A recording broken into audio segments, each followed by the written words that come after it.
ఎత్తైన కుర్చీలో కూర్చున్నంత మాత్రాన పెద్దోడు అయిపోవు రేవంత్ రెడ్డి ప్రజల గుండెల్లో స్థానం సంపాదించుకోవాలని కేటీఆర్ నిప్పులు చెరిగారు. రైతులకు ఇచ్చిన హామీలు ఏమయ్యాయంటూ నిలదీశారు.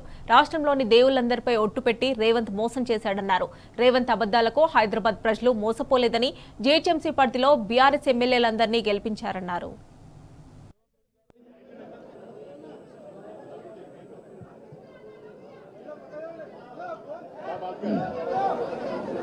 టెక్నికల్ ప్రాబ్లమ్స్ ఉన్నాయి. ఎత్తైన కుర్చీలో కూర్చుంటే పెద్దగా అయిపోవు. నువ్వు ఎత్తైన కుర్చీలో కూర్చోగానే పెద్దోడు అయిపోవు. ప్రజల గుండెల్లో స్థానం సంపాదించుకోవాలి. నువ్వే చెప్తీవి కదా, ఏం చెప్పినావు ఎలక్షన్లకు ముందు? కేసీఆర్ బిచ్చమేసినట్టు 10,000 ఇస్తుండు, నేను 15,000 ఇస్తా. కేసీఆర్ రైతు బంద్ అంటే నేను రైతు భరోసా ఇస్తా అంటివి. మరి నేను ఇవాళ అడుగుతున్నా రేవంత్ రెడ్డి, రాష్ట్ర రైతాంగం ఎదురు చూస్తున్నది. 70 లక్షల మంది రైతన్నలు ఎదురు చూస్తూ ఉన్నారు. ఎక్కడ పోయింది నీ రైతు భరోసా? నువ్వే అంటివి కదా 10,000 ఏమున్నది, 15,000 ఇస్తా అంటివి. కేసీఆర్ 2 పంటలకు ఇస్తున్నాడు, నేను 3 పంటలకు ఇస్తా అంటివి. మరి ఎక్కడ బాయ్? ఉన్న వానాకాలం ఉన్న రైతు బంధు ఇప్పటికే ఎగ్గొట్టినావు. ఇప్పటివరకు వానాకాలం రైతు బందే ఖాతాల్లో పడలేదు. రైతన్నలు పాపం మోసపోయినామని ఇప్పుడు అర్థం చేసుకొని ఊరూరా బాధపడతా ఉన్నారు. రుణమాఫీ అంటివి, ఏమంటివి అన్నాడు? రుణమాఫీ చేస్తా. కేసీఆర్ ₹1,00,000 రుణమాఫీ చేస్తే మీరు రుణమాఫీ అయిన వాళ్ళు కూడా బ్యాంకు కురకండి, ఆగమాగం పొండి. కేసీఆర్ ₹1,00,000 మీకు మాఫీ చేసినాడు, నేను 2 లక్షలు చేస్తా. లోన్ తెచ్చుకోకపోతే అర్జెంటుగా తెచ్చుకోండి. డిసెంబర్ 9, 2023 సోనియమ్మ బర్త్డే, వెంటనే సంతకం పెడతా అంటివి. మరి సోనియమ్మ బర్త్డే పోయిన సంవత్సరం అయిపోయింది, ఈ సంవత్సరం రానే వస్తున్నది, ఇంకో సంవత్సరం. మరి 2023 అన్నావు, అది పోయింది.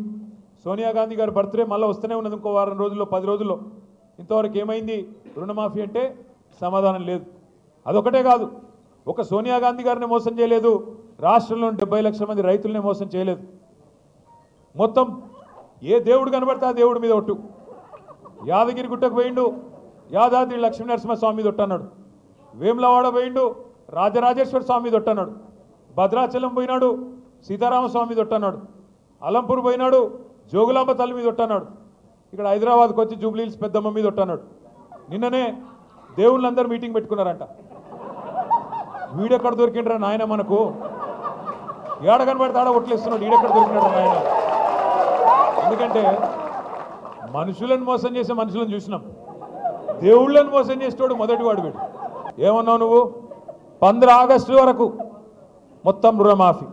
ఇంకా ఆ రోజు ఎగిరెగిరి పడుతుంది. హరీష్ రావు యాడున్నావు? మూసిలో దుంకు, గంగల దుంకు, రాజీనామా చేస్తావా సస్తావా అంటివి. ఇవాళ అడవై మరి నీ రుణమాఫీ. ఆఖరికి పోని హిందూ దేవుళ్ళని మోసం చేసినావు. ఆఖరికి మా జహాంగీర్ పీర్ దర్గా కూడా పోయి అక్కడ కూడా ఒట్టు పెడుతుంది సరిగా. జహాంగీర్ పీర్ దర్గా పోయి పాపం అక్కడ ఒట్లు పెట్టినాడు. ఒక్కరిని కాదు, అన్ని కుల. అచ్చా, మెదక్ చర్చిని కూడా ఉంచుకున్నాడా? మెదక్ చర్చిలో యేసుక్రీస్తు కూడా బాధపడుతున్నాడు. వీడెక్కడ దొరికిండ్రా నాయన? అక్కడ పోయి చర్చిలో అక్కడ కూడా ఒట్టు పెట్టినాడు. ఏ దేవుణ్ణి వదలలేదు, ఏ కులాన్ని వదలలేదు, ఏ మతాన్ని వదలలేదు.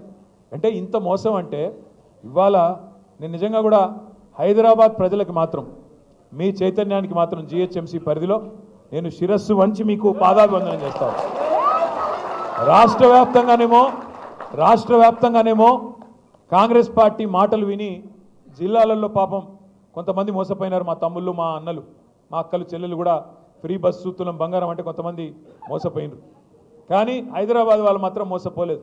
ఎందుకంటే కాంగ్రెస్ను చూసి వీళ్ళ మాటలు తెలుసు కాబట్టి, వీళ్ళ వ్యవహారం తెలుసు కాబట్టి రాజేంద్ర నగర్ కానీ, శేర్లింగంపల్లి కానీ మొత్తం 24 నియోజకవర్గాలు ఉంటే జీహెచ్ఎంసీ పరిధిలో ఒకటంటే ఒక్క సీటు కూడా కాంగ్రెస్కి ఇవ్వకుండా మీ చైతన్యాన్ని మీరు మాత్రం చూపెట్టినారు. సరే, మనం గెలిపించిన వాళ్ళు అప్పుడప్పుడు మన వాళ్ళు అనుకునే వాళ్ళు మనం మోసం చేయొచ్చు, వాళ్ళు తప్పు చేయొచ్చు. కానీ ఇందాక తమ్ముడు కార్తీక్ చెప్పినట్టు తప్పకుండా పశ్చాత్తాపపడే రోజు, బాధపడే రోజు. పెద్దలు అప్పుడెప్పుడో చెప్పినట్టు రాజకీయాల్లో హత్యలు ఉండవు, ఆత్మహత్యలు మాత్రమే ఉంటాయి. అందుకే మీరు గెలిపించిన మీ ఎమ్మెల్యే గారు ఆత్మహత్య చేసుకున్నాడు తప్ప మీరు తప్పు చేయలేదు.